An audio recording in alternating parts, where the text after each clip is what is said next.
Assalamualaikum Sobat Petir, semoga semuanya sehat walafiat. Seperti biasanya di setiap hari Jumat pukul 20, PMI Market Indonesia mengadakan live voice untuk memberikan edukasi kepada para pionir koin Pi. Pak Anto, narasumber tema keuangan yang hadir dalam live voice Pi Market Indonesia hari ini, Jumat 24 Juni 2022, beliau menyampaikan tentang pengalamannya awal mengenal uang digital yang dibelinya dari temannya yang sedang membutuhkan uang fiat. Ikuti video ini sampai habis. Saya langsung cari lagi Bitcoin saya, tapi nggak ketemu karena berbagai hal, termasuk yang pokok adalah alamat email saya jadi mungkin sudah ke burning ya, masuk ke sistem burning, jadi hilang koin saya. Tapi mulai saat itulah saya baru merasa sadar dan tertarik untuk mengamati apa ini kripto ini. Kemudian saya mulai baca-baca tentang kripto itu seperti apa. Ternyata dalam perkembangannya bahwa saya menemukan yang utama adalah bahwa kripto itu bisa jadi aset. Artinya adalah nilai yang bisa kita simpan sehingga akan nanti nilainya diharapkan naik. Saya itu kan sok gaya melu-melu orang luar negeri ya.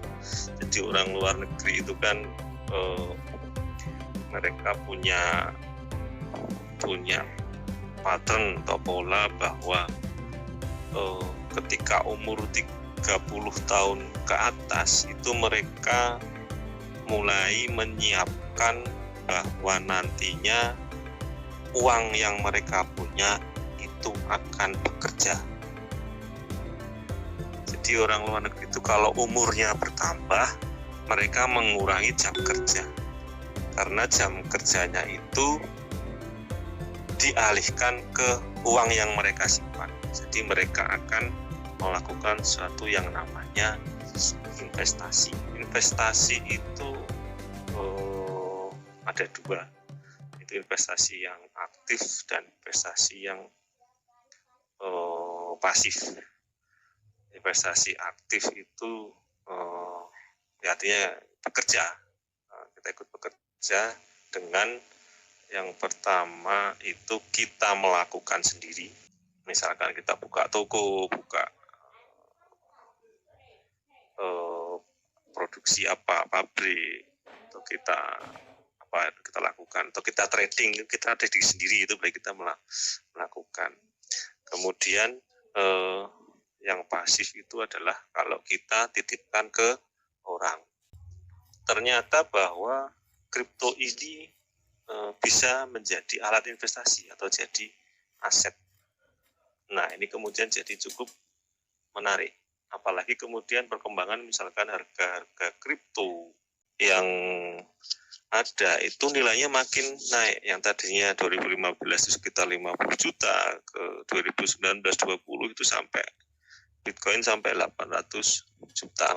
Kemudian saya melihat bahwa dalam sisi investasi itu ternyata kita bisa melakukan yang tanpa uang. Ternyata ada yang gratis. Beberapa. Terutama untuk kemudian perkembangan kripto itu makin hari makin banyak orang menciptakan kripto. Nah, kemudian bertemulah saya dengan Pi Network ini. Sebelumnya ya banyak, jadi saya mungkin menambang tidak hanya Pi Network ya, ada beberapa yang pernah tambang, tapi ada yang mati, ada yang hidup. Dan secara konsep saya sebelum memutuskan untuk ikut menambang, biasanya saya pelajari dulu apa dan seperti apa, white papernya seperti apa, nanti tujuannya kemana. Dan menurut saya Pi Network ini proyeknya termasuk yang terbaik, sehingga saya tetap mempelajari karena ini juga hal baru bagi saya. Kemudian menambang dan juga ikut mungkin memikirkan lah. Sementara yang bisa lakukan yaitu sih memikirkan bagaimana mungkin kedepannya sebaiknya seperti apa. Nah, oke, sebelum kita bicara tentang kripto, saya balik lagi ke yang namanya mata uang. Mata uang yang saya sebut mata uang real formil. Kalau di negara kita namanya rupiah.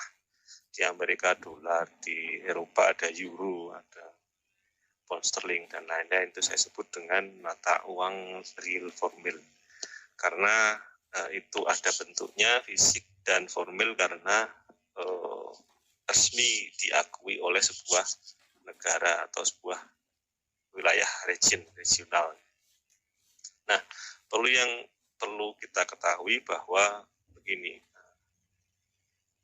uang real formil tadi itu dicetak resmi oleh setiap negara, itu tidak asal-asalan. Artinya itu dicetak ada perhitungannya, dan terutama adalah adanya jaminan atau bahasa lainnya, pakai bahasa gampang aja ya, jangan terlalu teoritis.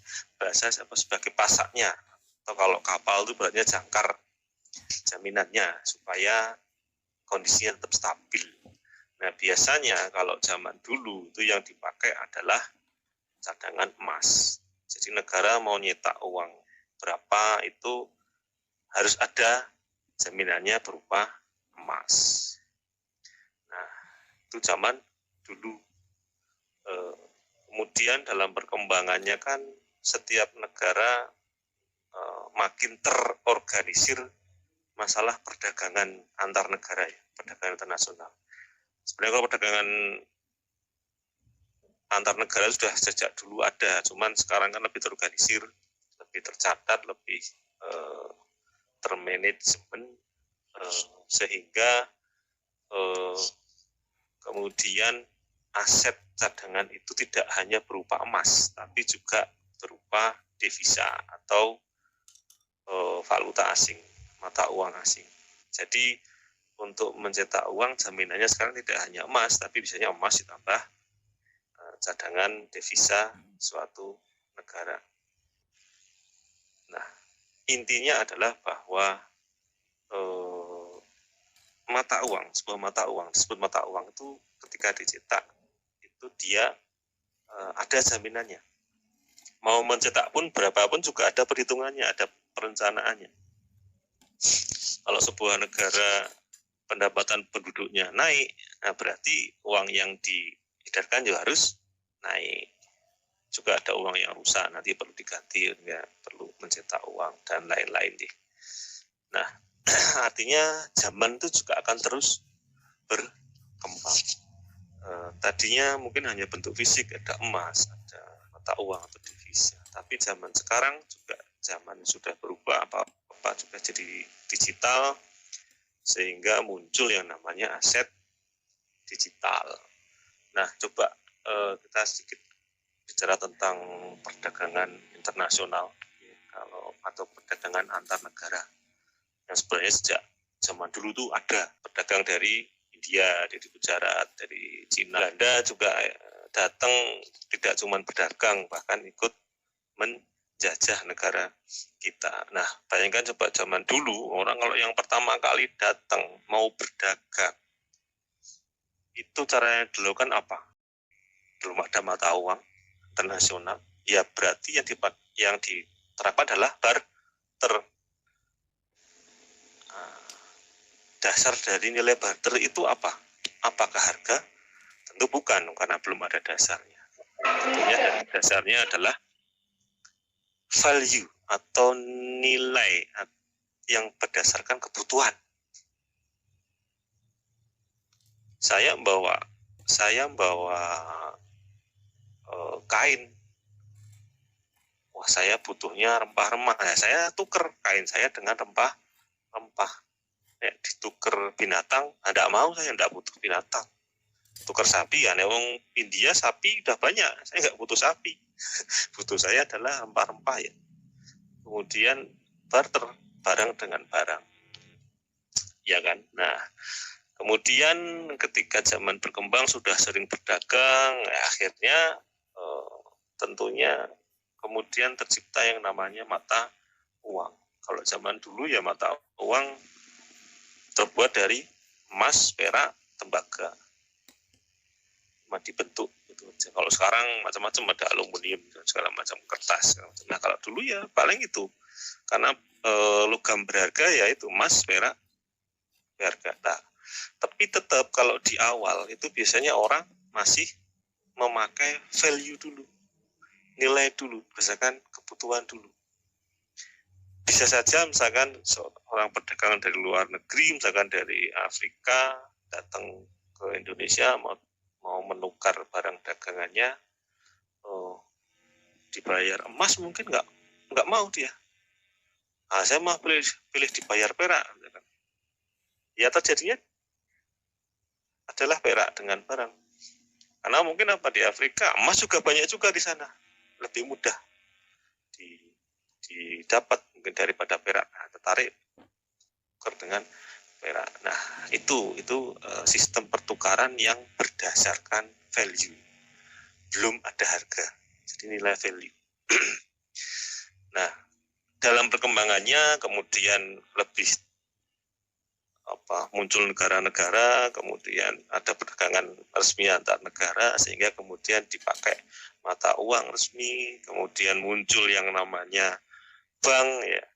Karena bank dulu itu kan sebenarnya fungsinya awalnya hanya nyimpen, tukang nyimpen uang, kemudian atau tukang nyimpen aset. Tapi dalam perkembangannya sekarang dia tidak cuma jadi penyimpan aset, tapi juga pedagang aset.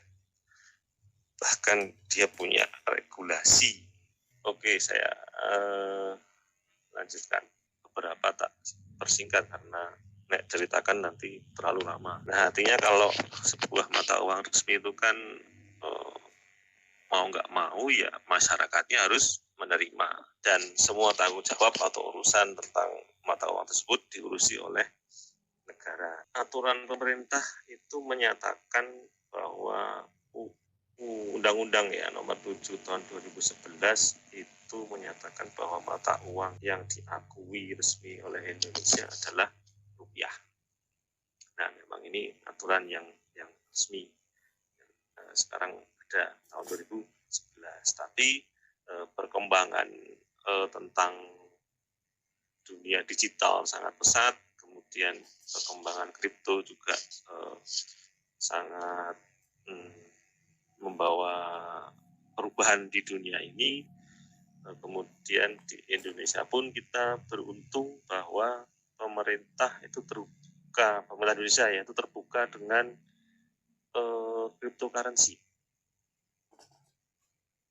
Makanya tahun 2019 itu berbagai cryptocurrency sudah dianggap resmi ya oleh pemerintah, tapi sebagai aset, bukan sebagai alat bayar, belum sebagai alat bayar. Sementara kalau kita bandingkan di Cina itu anti terhadap kripto, karena Cina itu kan negara sosialis ya, jadi mereka ingin kontrol hal yang berhubungan dengan masyarakat. Jadi mereka, sementara kalau kripto itu kan karena desentralisasi ya, jadi melawan hasrat dari kaum sosialis, jadi mereka anti terhadap kripto. Itu jadi hambatan tersendiri nih buat para pionir dari Cina. Tapi saya lihat mereka perkembangannya juga tetap